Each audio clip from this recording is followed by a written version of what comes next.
While we talk about what's ongoing on the ground, much of the stuff we hear, much of the stuff that we report is often very convoluted just because of how complicated the war in Syria is and how difficult it is to gather data on what's exactly happening. But when we talk about the state of children, do we feel, or is there a general knowledge or general understanding of the fact that they have been specific targets of violence?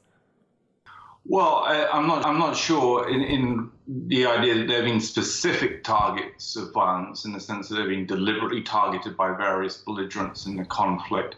But it's certainly, as in any conflict, as in any war, the people who tend to suffer the most are the weakest in society. It's the children, vulnerable people. And really, so in any situation where there's a breakdown in politics and war takes over, which is what we've seen in Syria and what we've seen in many countries for many years now,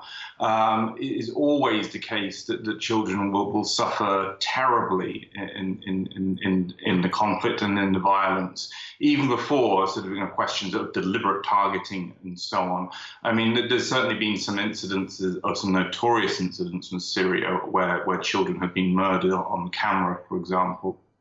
But I think that the broader issue here is one of war and one of the consequences of war. And I agree very much with your previous speaker that what we have in the case of Syria and what we have in the case of really most of the major conflicts that we've seen dominating the international system is a real failure to, certainly from my point of view in terms of Western media, to really properly communicate to Western publics the reality of these wars and the suffering that people go through as a consequence of these conflicts. This is,